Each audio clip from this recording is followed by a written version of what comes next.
জানেন নৌ মন্ত্রণালয়ের দায়িত্বে আছি এবং নৌ মন্ত্রণালয়ের দায়িত্বে 24টি ল্যান্ডপোর্ট ছিল, যে এখন 4টা কমে গিয়ে 20টা ল্যান্ডপোর্ট টেকনাফ থেকে তেঁতুলিয়া। আমি যতদূর সম্ভব ব্যক্তিগতভাবে এই স্থলবন্দরগুলো দেখেছি, নৌবন্দরগুলো দেখছি। তো সেই হিসাবে আমি এই দিকে আসিনি কখনো। এখানে আসবো করে এই আজকে আসি কালকে আসি করে অন্য কাজের মধ্যে ঢুকে যাই। সেই জন্য এটাও যেমন দেখতে আসলাম। আরেকটি বিষয় যেটা আমি পরে কথা বলবো, সেটাও এখানে আসছি বিশেষ করে যে আমরা জানি যে আগামীতে একটা গণভোট হচ্ছে এবং সেই গণভোটে বাংলাদেশের পরিবর্তন করতে হলে গণভোটে যাতে অতীতের মতো না হয়, সরকারও অতীতের মতো যেমন না চলে, আর অতীতের মতো যে সমস্ত আমরা দেখেছি কর্মকাণ্ড সেগুলো থেকে যদি পরিত্রাণ পেতে হয়, তাহলে জনগণকে হাঁ ভোটে সিল দিতে হবে। এবং এটা মাস্ট। যদি আমরা এটা সিল না দিই, তাহলে আমরা আমাদের সামনে যে এতগুলো রক্তের বিনিময়ে যে অপরচুনিটি আসছে, সেই অপরচুনিটি আমরা লুজ করব এবং ওই আগের তিমিরেই আমরা ফিরে যাব। এটা মনে করার কোনো ইয়ে নাই যে আমরা যদি এই ধরনের সংস্কারগুলো না করি তাহলে এটা অটোমেটিক্যালি হবে। সেটাও আমার একটা উদ্দেশ্য ছিল, দুইটা মিলিয়ে। এটা পরিকল্পনা বললাম তো, এটা পরিকল্পনা তো আমরা এখন করতে পারবো না। আমরা পরিকল্পনা করতে পারবো যখন এটা সরকারের কাছে আসবে, হয়তো 1-2 বছর 25 বছরের আগে, 20 বছর যখন হবে, তখন একটা পরিকল্পনা হবে যে এটাকে কীভাবে টেক ওভার করবে এবং এটার ডেভেলপমেন্টটা কী হবে। এখন ব্যাপার হলো যে আপনারা জানেন উপমহাদেশের আমাদের যে চারিদিকে যে রিলেশন, উপমহাদেশের যে রিলেশন, চীনের সাথে যে রিলেশন, এটা এক এক দেশে এক এক রকম। যে কারণেই আমরা যদি পরিকল্পনা করি যে আমরা এখান থেকে একটা রাস্তা বের করে চীন পর্যন্ত যাব, সেটাও হতে হবে না।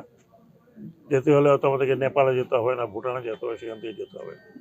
তবে নেপাল এবং ভুটান ডেফিনেটলি যদি পোর্ট ব্যবহার করতে চায়, যেমন আমি বলেছি যে এটার সাথে আমরা মংলা পোর্টকে যুক্ত করতে পারি, চিটং পোর্টও যুক্ত করা যাওয়া হয়েছে। চিটং পোর্ট বেশ দূর, বাট মংলা পোর্ট থেকে সরাসরি রাস্তা আছে, ট্রেনের বিষয় হতে পারে। ট্রেন তো এখানে আসবে না, এখান থেকে ম্যাক্সিমাম রোড করবে।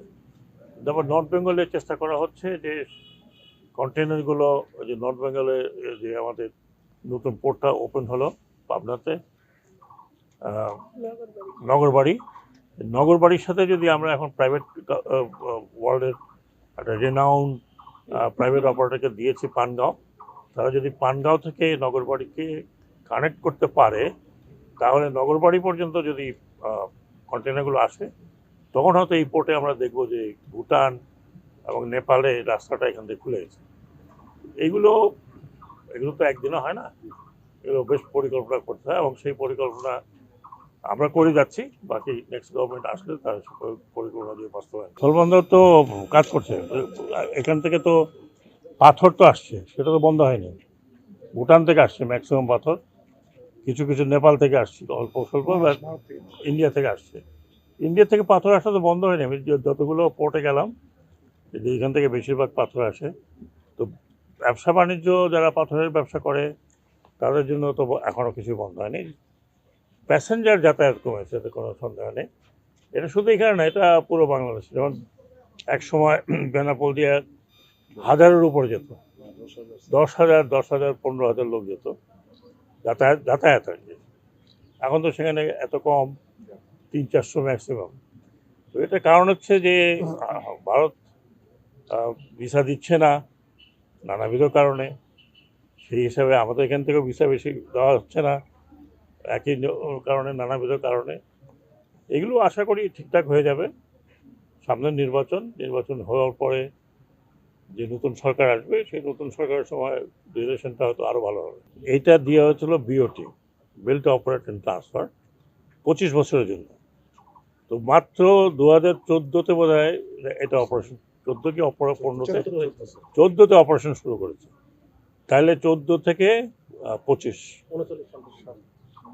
আমি খবর নিয়েছি। তো 39 সনে গিয়ে এটা এনাদের মেয়াদ শেষ হবে। এনাদের মেয়াদ শেষ হওয়ার পরে ওই সময় যে সরকার থাকবে, সেই সরকারকে সিদ্ধান্ত নিতে হবে যে এটা সরাসরি সরকার চালাবে না এটা বিওটিতে আবার কাউকে দেওয়া হবে। বিওটি কিন্তু 25 বছরের জন্য, 25 বছরের পর এটা সরকারের মালিকাধীন চলে আসবে, যা আছে সব কিছু মিলিয়ে তখন তো গভর্নমেন্ট কি করতে পারবে। কারণ আমাদের দেশে এখন 3টা বড় পোর্ট যেগুলো বিওটিতে আছে, এইগুলো আগেই চুক্তি টুক্তি হয়ে গেছে এবং এগুলো লম্বা চড়া চুক্তি হয়ে গেছে। ডেফিনেটলি যখন চুক্তি হয়েছে তখন তারা অত দেখেছে যে পোর্ট, যেমন আমাকে এটা বলা হয়েছে যে এই জায়গাটা ওই রকমভাবে পোর্ট ছিল না, পরে বিওটিতে ওনারা ডেভেলপ করেছে, এখানে হয়তো ছিল বাট ক্রসিং ছিল হয়তো।